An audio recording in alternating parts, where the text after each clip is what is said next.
How to differentiate between good and bad IVF doctors. Patients with IVF should become specialists on their issues. The goal isn't to make them IVF experts or educate them egg retrieval or embryo grading. They just need to know enough about IVF to tell a good doctor from a bad one. Unfortunately, a lousy IVF doctor will prevent even God from helping you conceive.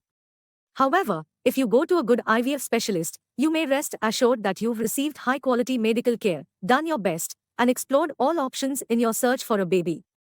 Unfortunately, patients are often naive and immature and assume all IVF doctors are the same. They get distracted by ads, brand advocates, websites, and false success rates on these websites.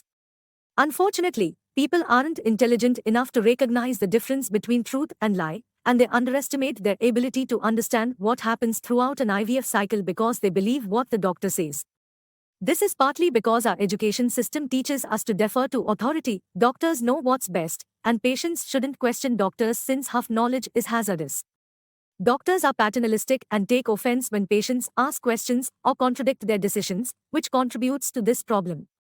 This is a bad trend for the doctor and the patient, because good doctors encourage questions because they know that the outcome of an IVF cycle is uncertain, no matter how good a doctor they are or how well they treat the patient.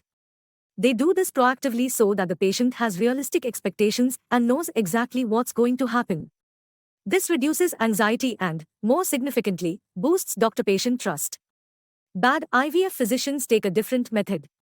They act high and mighty. The brand name doctor is never available. They make patients wait for hours, they don't respect the patient's time, they refuse to answer questions, they cause the patient to shuttle from one clinic to another or specialist to another. They don't give straightforward answers, there is only an assistant available to answer questions, and even the assistant changes every time.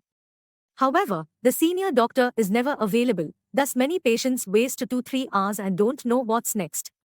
This is a problem with an assembly line approach at all these corporate IVF clinics, which focus on throughput and revenue rather than helping patients conceive. Many clinics are conducted by gynecologists who aren't IVF specialists since they lack the experience and expertise.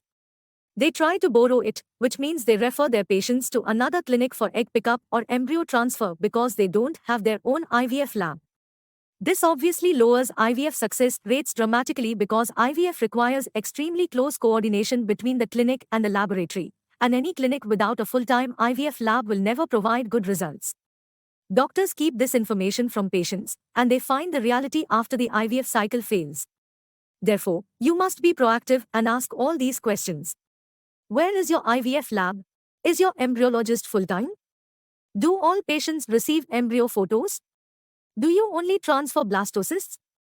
Fortunately, the phone receptionist should be pleased to address all these questions before you pay the consultation charge.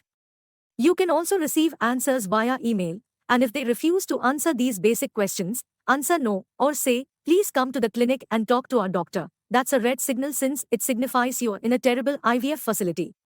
You must leave immediately and keep seeking for better clinics until you discover the appropriate one. It doesn't matter if there are 10 terrible clinics, you just need one wonderful clinic to have your passionately loved baby.